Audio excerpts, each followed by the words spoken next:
پھر گھر ہی لے کے آنا سارا سامان۔ تو جو ابھی میرے ساتھ سامان آیا تھا کوارٹر سے، وہ سارا سامان گھر پہ رکھ کے جسٹ کچھ چیزیں ہی لے کے جا رہے تھے۔ پہلے میں نے 2 کمبل نکالے نیچے بچھانے کے لیے، لیکن ہسبینڈ نے منع کر دیا، کہتے 1 کمبل کافی ہے۔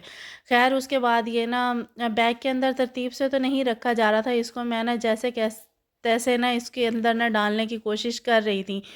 خیر یہ سارا سامان فکس ہو گیا تھا۔ اس کے اندر ہسبینڈ کے 2 سوٹ ایکسٹرا جو نا اگر ورکنگ وہاں پہ کرنی پڑ جاتی ہے تو ورکنگ کے لیے کام آ جاتے ہیں، یونیفارم تھا، اور 2 3 4 سوٹ میں نے ڈالے تھے۔ 2 مینز خراب تھے اور 2 فریش تھے، اور اس کے علاوہ یونیفارم، کمبل، 2 کمبل، ایک نیچے بچھانے کے لیے، ایک اوپر بچھانے کے لیے، چادر اور تکیہ، یہی سب چیزیں میں ڈال رہی تھی۔ اس کے علاوہ ہسبینڈ کے سارے ڈاکومنٹس تھے، اور ایک میں نے نا کوٹ دیا تھا ہسبینڈ کو تاکہ نا ان کے کام آ سکے۔ خیر پھر یونیفارم کو میں نے پریس کیا نہیں تھا، وہاں پہ جا کے نا اویلیبل ہوتی ہیں، دھوبی ہوتے ہیں، نائی ہوتے ہیں، وہ خود بخود پریس کر دیتے ہیں، اور وہیں سے ہینگ کر کے نا بندہ ایزیلی کر لیتا ہے۔ خیر ایک سولجر کی وائف ہونا آسان تو نہیں ہوتا۔ بہت سے لوگ ایسے بولتے ہیں کہ فوجی یہ، فوجی وہ، آرمی ایسے، فوج ایسے، فلاں ایسے۔ ان سے پوچھ کے دیکھے جن کے ہسبینڈ، جن کے بیٹے، جن کے ماؤں کے بیٹے، شوہر اور باپ جو ہوتے ہیں نا، ان سے پوچھ کے دیکھا کریں کہ 2 سے 2.5 مہینے تک ان کا ویٹ کرنا پڑتا ہے، اس کے بعد ان کے چہرے نظر آ رہے ہوتے ہیں۔ اور خاص طور پر خصوصی جو میرے جیسی بیویاں ہوتی ہیں جن کے پاس نا اولاد کا بھی سہارا نہیں ہوتا، وہ اکیلی ہوتی ہیں، ان کے لیے 2 سے 2.5 مہینے گزارنے پہاڑ کے برابر ہوتے ہیں۔ لوگ آرمی کو بول تو دیتے ہیں، لوگ نا فوج کو کچھ نہ کچھ بول تو دیتے ہیں، لیکن نا جو وقت گزارتے ہیں نا، جو اس ٹائم سے گزرتے ہیں، وہ یہ سب انہیں ہی پتہ ہوتا ہے کہ وہ کتنی مشکلات اور کتنے ہارڈ لائف سے گزر کے یہاں تک پہنچ رہے ہوتے ہیں، کتنی مشکل لائف وہ لوگ گزار رہے ہوتے ہیں۔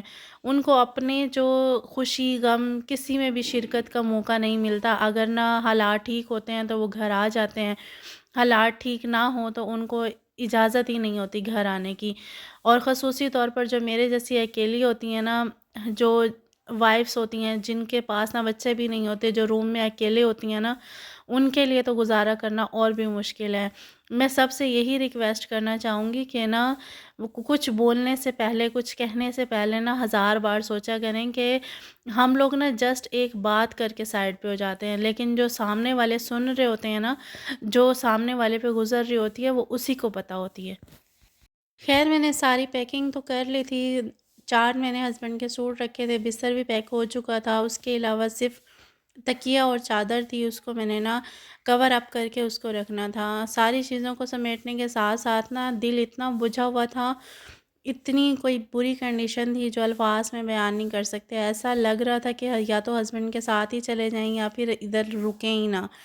خیر نا مجبوری جو ہوتی ہے وہ انسان سے بہت کچھ کروا رہی ہوتی ہے، جاب بھی کرنی ہے، ہمارے اپنے گھر کے فرائض کے ساتھ ساتھ نا یونیفارم کے بھی ہمارے اوپر فرائض ہوتے ہیں جو ہمیں پوری فیملی کو لے کے چلنے ہوتے ہیں۔ صرف ایک نا سولجر اس چیز کو نہیں کرتا، سیکریفائز یہ پوری فیملی کر رہی ہوتی ہے۔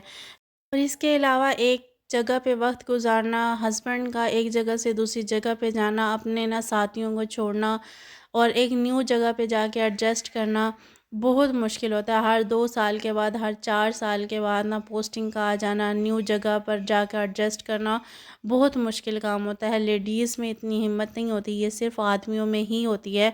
یہ ہمت جینٹس میں ہی ہوتی ہے جو اپنی لائف کو اس طریقے سے نا پوری زندگی فیملی کے لیے، وطن کے لیے گزارتے ہیں، دوسروں کے لیے گزارتے ہیں۔ بیسیکلی جو آدمی ہوتے ہیں وہ اپنے لیے کچھ کما ہی نہیں رہے ہوتے، وہ اپنی فیملی کے لیے کر رہے ہوتے ہیں، اپنے نا ملک کے لیے کر رہے ہوتے ہیں، اپنے گھر والوں کے لیے کر رہے ہوتے ہیں، لیکن اپنی ان کی ذاتی جو چیزیں، اپنی ذاتی ضروریات ہوتی ہیں وہ کچھ بھی نہیں ہوتی۔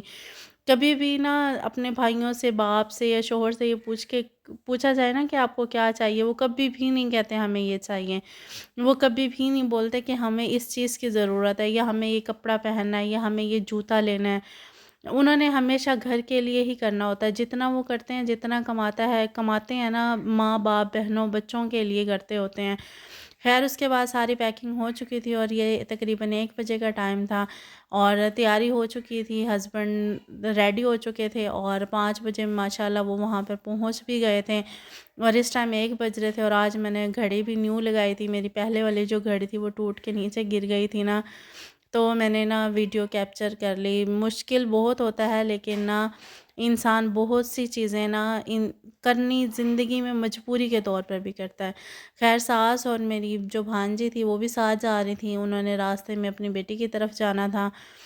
ان کی بھانجی نے قرآن پاک حفظ کیا تھا تو ان کا جلسہ وغیرہ تھا، بچے آ چکے تھے اسکول سے، اور ساتھ ساتھ نا دیور ان کو لے کے جا رہے تھے۔ 2 بائک ہیں یہاں پہ نا، مین روڈ تک جانے کے لیے نا بائک کا یا رکشوں کا سہارا لینا پڑتا ہے، مینز گاڑیوں کا جو فاصلہ ہے نا وہ دور ہوتا ہے، گاڑیاں دور سے ملتی ہیں، تقریباً آدھا گھنٹہ ہمیں لگتا ہے۔ آج کا ولاگ یہیں تک تھا، میری طرف سے اللہ حافظ۔